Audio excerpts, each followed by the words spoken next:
Welcome to DFDL Cambodia. We are an integrated legal and tax service provider, and we work in commercial cooperation with Sarin & Associates. I am Nishant Choudhary, and I'm a partner with DFDL Cambodia. I'm delighted to host this first episode of podcast series focusing on electric vehicle market in Cambodia. As the world moves towards a more sustainable future, there is a global rise in the demand for electric vehicles. The trend is also gaining momentum in Cambodia, where the government is taking initiatives to promote the use of electric vehicles through incentives and infrastructure development. With the concerns about air pollution and the increasing cost of fossil fuels, consumers in Cambodia are increasingly considering electric vehicle as a viable and eco-friendly alternative. According to Ministry of Public Works and Transportation, Cambodia registered 604 new electric vehicles in 2023 and 18 charging stations across the country. This is a positive indication as the country had registered only 5 EV vehicles in 2020 and 63 in 2021. On July 11, Cambodia introduced the National Policy on Electric Vehicle Development 2024-2030 with a target of registering 770,000 EVs by 2030 to reduce environmental impact and seize the new opportunity for economic diversification. The country aims to register 25,000 cars and other light EVs, along with 5,000 heavy vehicles for business activities in the near future. Additionally, electric motorcycles are expected to reach 720,000, while electric tuk-tuks are expected to reach 20,000 over the same period. With the national policy, which reflects the royal government's commitment and belief in developing EV ecosystem in Cambodia. The goal is to promote the use of EVs in the medium and long term, contributing to the sustainable development in Cambodia, balancing economic, social, and environmental aspects. As the infrastructure of electric vehicle, including the charging station across the country, continues to develop, it is expected that the EV market in Cambodia will continue to expand in the coming years. This presents a lucrative opportunity for both domestic and international businesses to invest in the growing EV market in Cambodia. In this episode, we will focus on the overview of market entry of EV assembling units in the country, the required regulations, the applicable tax benefits, and market insight. To discuss this, I am joined by my colleagues and 2 market experts. So come along and let us meet them and discuss this interesting topic.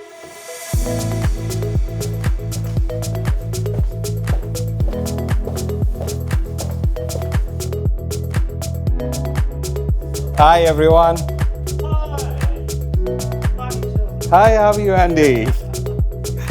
Hi, Cécile, how are you? Fine, thank you. Good morning. Bright sunny morning in Phnom Penh today to discuss the EV business and its prospects in Cambodia. I'm joined today with 2 industry experts on my left and to right. Ms. Cécile, Mr. Andy Chun, and on the legal front, we have our colleagues Simon and Vatna. And to talk about tax on the subject, we have Diber. So I'm going to give the floor to Cécile and we'll go around introducing ourselves. So Cécile, over to you. Why don't you talk about yourself a bit and your business in Cambodia? Thank you, Nishant. So my name is Cécile Dahome, and I'm the co-founder and managing director of Sevea, a Cambodia-based development consultancy company. We've been here since 2011, and we go beyond traditional consulting company by partnering with businesses, development agencies, NGOs, as well as governments to develop and implement impactful strategies to drive sustainability and regeneration in the country. Simon, over to you. Thank you, Nishant. Thank you, Cécile. Simon Burlinson. I'm a senior consultant at DFDL. I've been in Cambodia for 11 years, originally an English qualified solicitor. I'm very excited to be involved in this presentation, this round table, to speak about this burgeoning opportunity for investment in my adopted home country. Thank you, Simon. Diber? Thank you, Nishant. Hi, I'm Diber. I am a tax director at DFDL. I do regional tax structuring, advisory, and investments in Cambodia. Thank you, Diber. Vatna, over to you. Yeah, thank you, Nishant. My name is Vatna. I'm a senior consultant at DFDL Cambodia. I am specializing in corporate and commercial law, and this is my honor to participate in this table discussion. Awesome, Vatna. Andy, over to you, sir. Thank you, sir. 안녕하세요. 반갑습니다. My name is Andy Chun. I'm from Korea. Our company is now under implementing the electric mobility ecosystem project in Cambodia. It is including electric scooter assembly factory and battery investment and waste battery recycle, and including that, and finally we also hope to extend it to carbon credit business also. So this is all the project ideas, and I hope to share about electric mobility industry in Cambodia with you. Thank you. Great to have you all here. So, in today's podcast, the episode basically focuses on market entry for assembly units and to some extent the industry around spare parts for electric vehicles in Cambodia. So, I would like to break this discussion and start with it, probably with the first question to you, Simon. I mean, let's understand there has been an immense excitement around electric vehicles across the world, and Cambodia is also looking up to it and wanting to move into that sphere of industry. My question to you would be, could you please highlight the market entry framework regulations in general for assembly units in the country and to an extent the spare part factories? What are the upcoming regulatory changes that will impact the sector? Thanks. It's a good question, and I think it's important to note at the outset that the automotive industry just generally is gaining momentum in Cambodia. It's been recognized by the RGC, the Royal Government of Cambodia, as a priority sector. In 2021, we had the new law on investment, which essentially overhauled the prior law on investment. New negative list, and 2 years later in 2023, we had the new law on investment. It's implementing sub-decree, and specifically one of the Article 17 in sub-decree 139. It offers some of the most favorable incentives available under the investment law, under Cambodian law indeed. And they include reductions in customs duties, reductions in special taxes, VAT, but this does have thresholds that the investment needs to meet. The fact that it is mentioned as an area of specific investment in an article of Sub-Decree 139, I think is very significant, and I think it signals that the RGC really is wanting to attract investment in motor vehicle manufacturing and assembly over here. Current, albeit new legislation is not explicit when it comes to e-vehicles, although as we'll hear from our industry expert Andy, the assembly of motor vehicles as quoted or as written in the law would appear to cover e-vehicles. And so my tax colleagues will speak about the incentives that investment in this sector can qualify for. It's in Group 1 which means Group 1 is classified as a priority sector of the government or one that has significant advantage for Cambodia. So the government is really trying to attract investment in this sector. And so we look forward to some more investment, and hopefully Andy will be able to shed some light from the industry. Certainly, and it's good to know that there is some sort of an interest, as we see, particularly in the e-mobility, e-vehicle space in Cambodia. And as we talk about in this podcast later on, as to what policy changes with respect to the new policy which was implemented just last month, and its details. But before we go on to it, Diber, my question to you would be, what incentives from a tax and customs perspective would an investor receive in Cambodia that would basically attract investments into, say, your assembly units and say spare part manufacturing industry? Thank you, Nishant, for that question.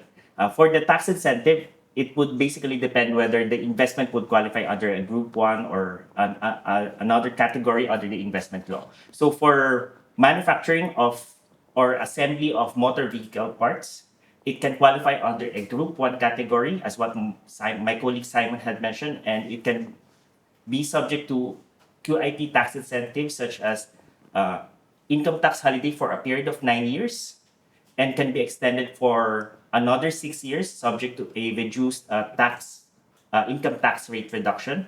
It can also opt to avail an accelerated depreciation under the investment law. And in addition to the basic tax incentives, there are additional tax incentives that can also qualify, such as reduction in R&D costs and other types of allowable deductions depending on the type of investment and the type of activities being done by the company. And specifically for motor vehicles, there is a provision under the Article 17 of the Sub-Decree 139 that provides a tax relief on the importation of motor vehicle parts. So the reduction would really depend on the local components, the quantity of components, the investments, and the number of workers to be employed by that company or investment. So the incentive here is very specific to assembly of motor vehicles. So it is really an important consideration for those who are considering investments into Cambodia for motor vehicle to consider those tax aspects. And in addition to the relief and investments under the investment law, there are also potential reliefs under a double tax agreement entered by Cambodia. Some of the countries include Singapore, Hong Kong, China, and also Korea. So we can consider those as part of the avenues and options when considering investments into the country. That's pretty interesting, Daba, because given my and your experience in other locations within the region, overall, if you look at it, similar regimes exist, but this seems to be quite a more favorable taxation system, or at least the reliefs of it, as we compare it to several other countries in the region. Correct. Particularly. Yes. So that's very, very good to know, and it's interesting. With that, actually, we would call upon a bit of our industry expert, Andy, here in the present case. Andy, and it would be interesting to understand the market, insight, as to how the market is reacting to the EV business and the whole ecosystem around it. Now, with that, I would like to ask you as to how would you describe the current demand of EVs in Cambodia and what factors are driving the demand? Yes, Cambodia is a developing country. So that's why the EV industry is not only the Cambodia, the all other country the same. It's kind of the initial market for developing the electric vehicle, the manufacturing industry, and charging infrastructure. Yes, also even Korea, we are still struggling for the lack of battery infrastructure and charging infrastructure. I think the Cambodia is the same, but Cambodia is now the last 10 years, there are lots of achievement for the economic growth. Average more than the 7% is increased every last 10 years, right? So that's why is the Cambodia, the middle class is growing up, and they also have the affordable to buy the new vehicle, and also including the electric vehicle. So that is, I think, the first reason. And second one, once the people using the electric vehicle, they can save the operating cost compared with the conventional IC vehicle. So that's why the people hope to save the operating cost, maintain the cost compared with conventional the gasoline car or gasoline transportation the method. And third one is, I think this is most important, based on my personal opinions, is kind of the environmental impact. Yes.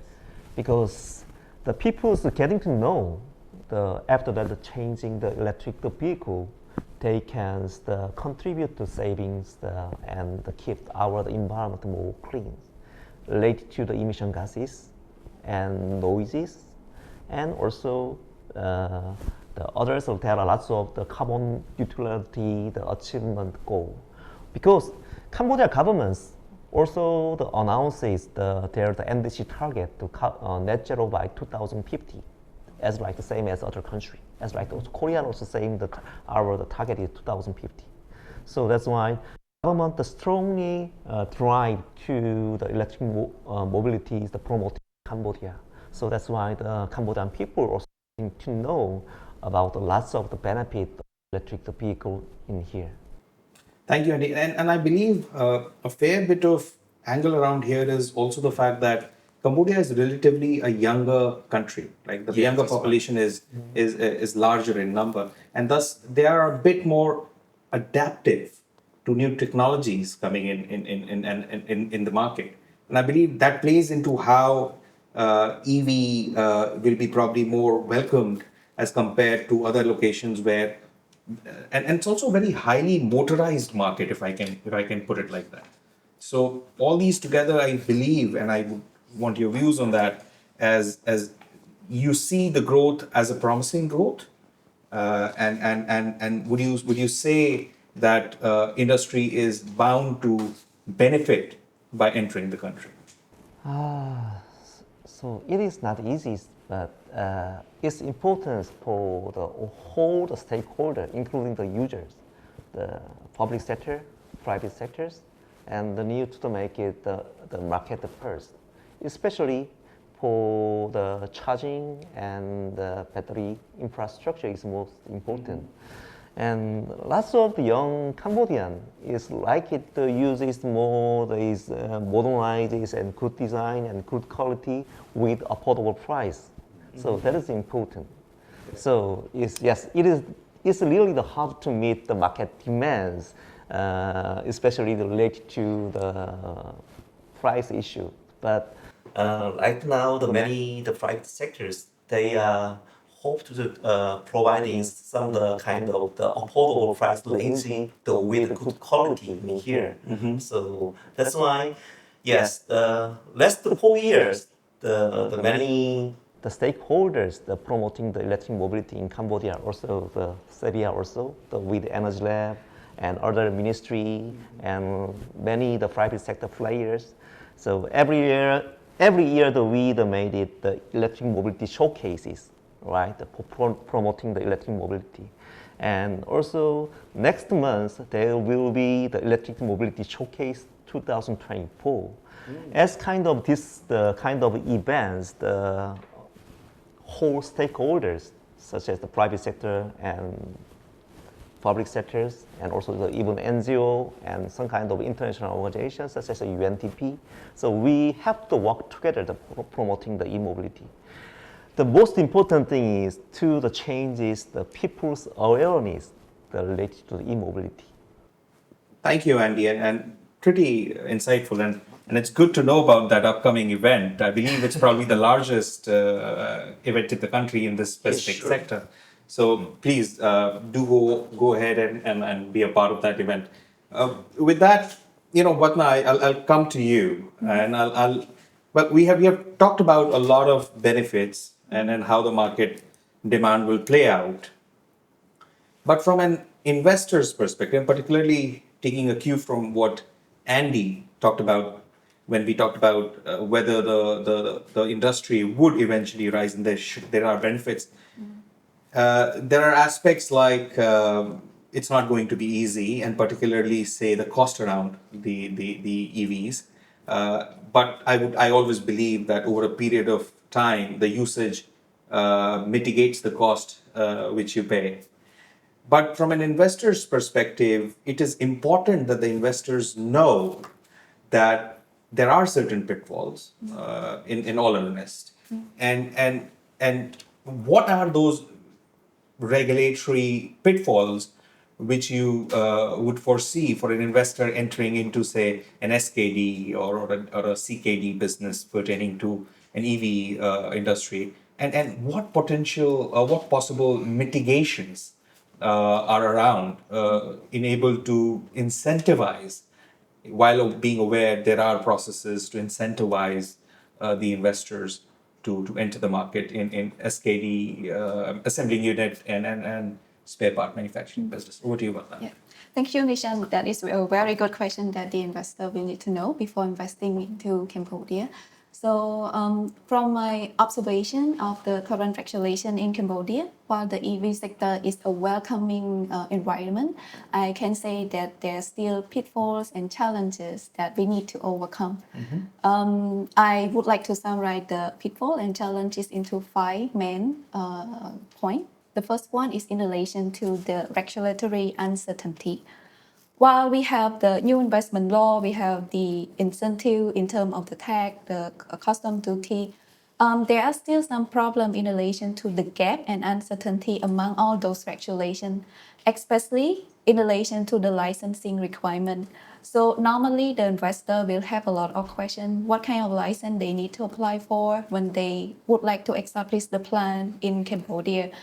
And then another second point is in relation to the safety. Cambodia does not have the the detail or the technical standard to ensure the safety in relation to the use of the EV as yet. But when I say all those points are the pitfalls or challenges, it can be overcome very easily. And I understand that the government is in the process of overcoming those issues, including their initiative to produce the roadmap that the investor and the regulator will need to follow, as well as the national policy that they aim to finalize the plan up until 2030. That is correct. So in the national policy, they plan to prepare the policy specifically designed for the EV sector, as well as establish a interministerial technical working group to oversee the regulatory change, as well as to establish the policy that specifically govern the EV sector. The second pitfall or challenges is in relation to the infrastructure deficiency that Andy just has raised. Cambodia, the young generation really want to use the EV car, but the thing is that there's a limited, for example, charging station. We don't know where to charge the car, and the electric supply as well.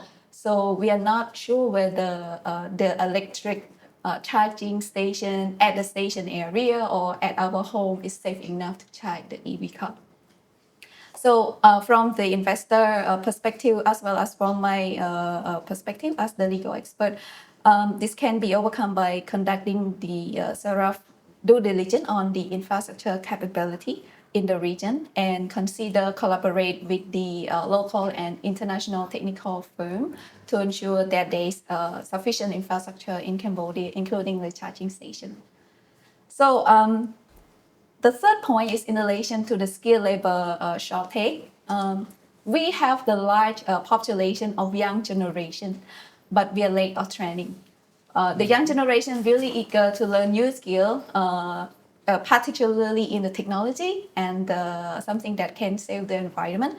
So as long as the investor who would like to come in can initiate the idea to train the local worker to have more skill in relation to the EV sector, I think Cambodia population and young people can help to improve the EV sector very fast. Yeah. And the investor can also consider offer competitive wage and benefit to Cambodian local worker that specialize in this sector as well as one of the incentive. The third challenge is the market demand. Just for the young generation, they opt to use something modern, something save the environment, but the older generation, they still like to use gasoline car. So this point we need to improve by conduct the comprehensive market research on the real demand in Cambodia, as well as to have the workshop or the showcase like Andy just mentioned, so that Cambodian knowledge about the EV and the usage of the vehicle that can save the environment can be widely spread. Last but not least is the cooperation among the government authority. To apply for the licensing in relation to the EV plant, we need to go to a lot of authority in Cambodia, including the Ministry of Public Works and Transportation, the Ministry of Environment, and the Electric Cambodia Authority extra. So I think there will be a need to have like a one window system that the investor can easily apply the license on the online system, so that the process will be easier and the investor can apply for the license very fast. Yeah. Thank you, Vatan. You've actually raised some of the most critical issues, which, while exist in the sector in Cambodia, it also can be seen in many other countries around the region. And that is why those tax incentives or those benefits are provided in order to, so for instance, when you talk about a young population which may not be as technically trained as say from other locations, but these incentives are actually provided for that purpose, and these are easily trainable people. So that is something which is a takeaway from what you have said to my mind. Important aspect is when there are no technical standards, for instance, the safety standards. I believe there is always a possibility. I see this as an opportunity to work with the government, to take them along and to help them understand and implement international best standards. So it's an opportunity to my mind, and thank you for that. It was a very interesting and very systematically tabled description, Andy. Now, we just discussed about the benefits. You discussed a bit of market insight. Vatna touched upon the pitfalls from a regulatory perspective and or a bit of market angle to it as to how we see the sector develop in the near future. Is there any segment, my question to you would be, is there any segment in Cambodia that will be more promising for assembly units, right? Mm-hmm. What are the key market challenges faced by commercial entities such as yourself looking to invest into the assembly unit business in Cambodia and or the spare part business in Cambodia? For the EV, the segment manufacturing, the sectors right now is we can divide it to the electric car and 2 and 3 wheeler market. For us, Verywords, we for the striving to the 2 wheeler and 3 wheeler market, and we applied the CDC QIP project. We got the QIP approval on early this year, 2024. But also, as I understand it, electric car, also there is the manufacturing the plant in Kandal province, as I know. And also the last week, also I got the one more factory, the plan to invest it at Pusat province for the electric car manufacturing Plan. So as like that, there is more the foreign direct investment in Cambodia to make it assembly factory in here. But yes, it's a very the good sign for promoting the electric mobility, the industry in Cambodia. But as you well understand it, Cambodia is a small country. So that's why once the investors investing in here, generally they're considering not only the domestic market, also we have to consider the overseas market. So that is important. So also, I'm sure others company who invested electric car assembly factory in here, the Kandal and Pusat, they also considering to expand it other neighboring countries such as Thailand, Vietnam, or Indonesia, Malaysia. Yes, for us it's the same. We set up assembly factory in KSY and planning to providing the domestic market first. And also at the other side, we are under discussing to expand in the other countries, Indonesia, Malaysia, and Thailand, Mexico, and also the Central America, the region. So that is important. So once invested in here, not only consider the domestic market and for overseas the export, the chance that we have to consider it. But to achieve this, it's very important for the government supporting some kind of tax incentives and income incentives, and also, yes, also the bottlenecks as she mentioned it. Also the important also some the training or some the skill training for the Cambodian people, because in here just only the small the electronics and the car manufacturing the factory. So that's why we need to consider to develop and providing more the Tibet service, Tibet training courses for the young Cambodian for promoting the e-mobility in Cambodia. Thank you, Andy. And just to, I know you touched upon it, but just to emphasize a bit more on this aspect, from amongst the segments, say e-vehicle as in two-wheelers, or say the e-tuk-tuks, or for that matter, heavy vehicles as far as electric-driven heavy vehicles, which segment you see has a near future demand? Say the two-wheelers are more lucrative form of a business, or say a mid-segment premium sedan e-vehicles would be more attractive generally as? Personally, we are providing the two-wheeler. So that's why I hope the two-wheeler market is more expanded.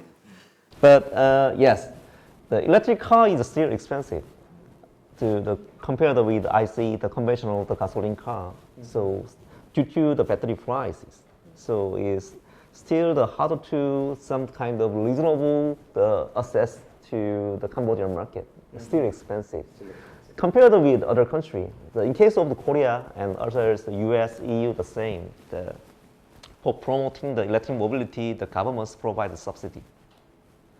But in here, as you will understand it is really difficult to providing the subsidy from the government. Yes, Cambodia governments, yes, have the program 2023 for promoting the electric mobility, especially the two-wheeler market. So we also got the testing the program for the subsidy 2023, but it's kind of the mass, the quantity is very typical. But I think for the private sectors, once we invest here is at first time we just only operate based on the CKD, the complete knockdown. So that means all the spare part and materials import from other country. not in Cambodia, because in Cambodia is the basic industry is not enough, so it's very the typical, almost impossible source to the material and spare part in here. But recently, the Verywords have the other events, and we also the getting the visitings from the Korea, the Gyeongsangbuk-do, the governors, and also the others, the Gyeongsangbuk-do, the private sectors, they also the interesting about Verywords project, because in Gyeongsangbuk-do there is Hyundai Motors, the car manufacturing. So there are the many the supply chains who the providing Hyundai Motors, and they hope to expand it at the overseas market. And last month we make it MOU with the Gyeongsangbuk-do province, and if the hours the annually the manufacturing the quantity is more than the 30,000 units per year, they are planning to invest here. So as like that, so its market is growing up, and if there is the more the increasing market demand, I think the more the foreigners, not only the assembly factory, also the spare part and also the other supply chain, they will have interesting for the invest in Cambodia. Also, as I know it, some of the Korean factories, they are considering to invest it for battery infrastructure, the charging infrastructure for electric car. So as a partner, you said, there is no specific service for the charging infrastructure, the information.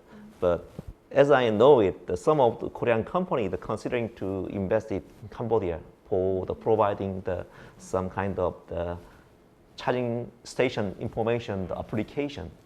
So as like that, right now many foreign companies they're considering to invest in Cambodia for electric vehicle industry in here. Oh, thank you. That's actually very, very interesting. And I understand there is a target of something around 770,000 vehicles to be registered over a period of a decade or two, as per the policy. Now that's very well taken. But my takeaway from your discussion would be that two-wheelers are going to be a bit more successful there.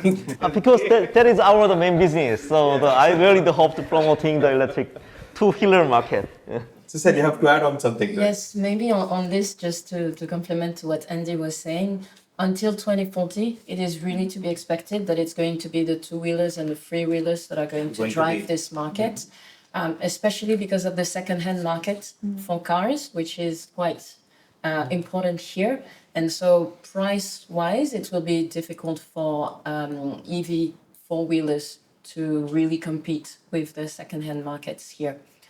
So really the two-wheelers and three-wheelers that will drive the way.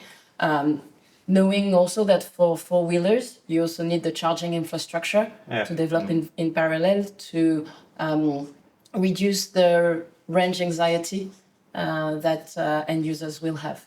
So it goes hand in hand. Certainly, Cécile. And one important aspect of it is that the more we are able to, the most important, expensive and important component of e-vehicle is generally the batteries, right? The more we are able to bring in infrastructure, it doesn't just go for Cambodia, but across the globe, the more we are able to have industries for recycling the batteries. And we're going to touch upon in the next episodes where your expertise will be more asked in more details. But the more we are able to recycle and more recycled batteries are brought back into the supply chain, the cost would eventually decrease over a period of time. And that's the expectation. And as demonstrated by Andy here are the components which are the recyclable elements. We'll touch upon that a bit later. Now with that, Cécile, thank you for your insight here. And with that, I would basically go to Vatna, if you can again come in and speak from a perspective that now we've discussed about the market realities in general and the regulatory aspects of SKD and CKD business and or the spare part manufacturing. My question to you would be, Are there any restrictions? Say I'm a foreigner looking at an investment into EV sector in Cambodia. Are there any restrictions on foreign ownership investing in the assembly units and or the spare part manufacturing business? And what are the common types of investment vehicles or the company structure which are generally seen by the which investors opt for while entering Cambodia? Over to you, Vatna. Yeah. Thank you again, Nishan. The good news is there's currently no foreign ownership restriction. Oh, that's great to know. So the only restriction under the current Cambodian law is about the land ownership. So the foreign investor cannot own the land in Cambodia because only Cambodian citizens can own the land. But for investing or establishing the factory to manufacturing EV spare part or the assemble the unit of the SKD or CKD, there is no restriction on foreign ownership at all. It means that a company can be 100% owned by the foreign individual or a company that established offshore. In terms of the type of investment, the law on enterprise incorporation, the commercial enterprise, provide various type of the vehicle, including the limited liability company, public limited liability company, branch office, rep office, partnership, and sole proprietorship. But for this type of the factory or plant, the most common type of the investment should be the limited liability company that we call LLC in short. LLC provide a lot of benefit to the investor, including the ability to sue and to be sued under its own name. So it has the separate legal personality from its parent company. That is a special type of the LLC. The second benefit of the LLC is that the shareholder is only liable to the share that they subscribe in the company, Correct. not more than that. Last but not least, LLC can expand its business into other sector as long as the government approve. So, for example, the foreign investor come to invest in the assemble of the EV spare part or manufacturing, and then later on the LLC would like to involve in other business, for example, export those spare part or selling those spare part in the showroom, then the LLC is allowed to do so as long as the LLC apply for the change of the business objective in the AOI to be submitted to the relevant authority. Thank you. So, pretty usual company structure, as you would see globally, is also present in Cambodia, which separates the liabilities of the subsidiary from their parents, right? That is correct. Good to know. Good to know. And with that, Simon, I mean, just to chime into what Vatna just talked about as to the structures, and which is as any international jurisdiction for investment you would see, are also present in Cambodia. But what's more important for a foreign investor to understand is what are some important jurisdictions from where investments into the country should happen. Particularly, you would say one country specifically has certain advantages over the other to establish the holding company to invest into Cambodia. So, and particularly with in mind about the assembly unit aspects or the spare part manufacturing aspects of the investment. Would you have some insight on that, Simon? Yes, I don't think I have much to say that will be revelatory. I mean, there are 3 or maybe 4 standout jurisdictions. Obviously, you have the BVI, which benefits from confidence. It benefits from tax neutrality. It doesn't have corporate tax, capital gains tax. Whether that's suitable for a relatively small market like Cambodia, whether a BVI holding company as the direct parent is the correct jurisdiction, it is one to consider. We have, and so of course that has in common all the things you want to consider when you're thinking about jurisdictions in which to incorporate your holding vehicle. You want to think about tax efficiency. You want to think about infrastructure. You want to think about ease of doing business, bilateral agreements that might be in place. And I'm hoping Diber might be able to shed some more light on that. We'll call upon Diber right after you speak on this. And so with that in mind, Hong Kong stands out. It has a low corporate tax rate, I understand, maybe 16.5% if I'm not mistaken. No taxes on dividends or capital gains, although I might stand to be corrected on that. The legal system is based on the English legal system. It provides good infrastructure. But then, of course, we look to Singapore, which is very attractive. It has a favorable corporate tax regime, a maximum rate, I think, of 17%. Various incentives and exemptions are offered, which can enhance the tax efficiency. Again, the legal system is based on English law. I'm not saying that's better than any other law, but it provides a common denominator when for international investors. And Singapore, of course, has double taxation agreements with Cambodia, as does Hong Kong. It was mentioned earlier about Korea being a potential holding company. And this is something I hadn't considered, and hopefully we might be able to dig a bit deeper into that during our subsequent conversation. Certainly, that'll be a great angle to understand as well, and particularly given the interest of Korean investments in this sector, it would be interesting to also learn and educate our audience as to what benefits lie from a Korean angle there. And just as you talk about the possible structures, am I correct in saying amongst all jurisdictions, maybe Singapore is likely more preferred compared to the other jurisdictions for entering into Cambodian market? I think generally that's what we see on the ground. That's what we see. I don't want to say the cold face of law, but certainly Singapore is a very common jurisdiction for SPVs in many industries, not just the assembly of spare parts, CKDSA. And that rule exists not just in Cambodia but many other countries in the region.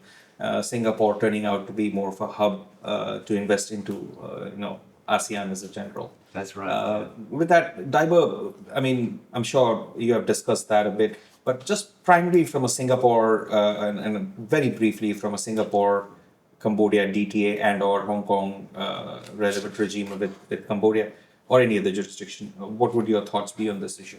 So in terms of structuring entities in Cambodia, what we normally see is really a structure through Singapore because of the existing provisions or exemptions provided under the double tax agreement of Cambodia with Singapore. Now, for companies that have Chinese investments, we tend to see that there are also structuring through Hong Kong, primarily because Hong Kong is mainly very Primarily Hong Kong, yes? Okay. Hong Kong, because Hong Kong is in close proximity with China, and there are some trade arrangement and tax arrangement between Hong Kong and China, which can be favorable if considered on a group structure perspective. Okay, so you're suggesting China, Hong Kong, Cambodia structure in general for Chinese investors? For Chinese investors, we tend to see those kinds of arrangement, but again, it really depends on the group structure of the company. So from tax, what we see, it can be through Singapore or through Hong Kong. And from both jurisdictions have basically the same types of tax rate, tax incentives, and they are also covered by the foreign source income regimes. So exceptions could be applied for each of those jurisdictions. Interesting. So It was a pleasure discussing, investments and market aspects, including regulatory and tax discussions on EV, particularly focusing on assembly units and spare part manufacturing regime around the market in Cambodia. Now, there were some very interesting takeaways, as I understand. First one, starting with you, Simon, about how the sector is considered a form of a priority sector, where the incentives, as Diber talked about, would entail from a tax holidays, accelerated depreciation, so on and so forth. But again, Batna, you touched upon some very critical pitfalls so that the investors are well aware. And then you also emphasize that while these are the pitfalls, it's not that they're not mitigatable. They can be mitigated. And that has been seen in many other investments in the country, because the pitfalls are not specific to EV or in SKD, CKD business, but these also apply to many other industries in the country. And the investments are happening, companies have been able to benefit from that and have worked along with the regulators to bring about better regime to support their respective industry. And Andy, you touched upon many different aspects, particularly from an industry perspective. You talked about how at the end of it, there is a cost attached to the sector or the final product on the last mile of the industry, that is the showrooms and sales. But again, you did touch upon aspects of how this is adding towards general growth. You talked about how there are certain frameworks being put in place, certain MOUs being entered between Korean authorities and investors and Cambodian authorities. Cecile, you did touch upon the aspects of the market in a lighter sense, but then yes, you did touch upon and you have somehow directed this discussion, which sets the tone for the next episode of the podcast, which will be on charging station. So with that, I thank you, all of you, to be part of this episode. It was a pleasure discussing with you all. Thank you.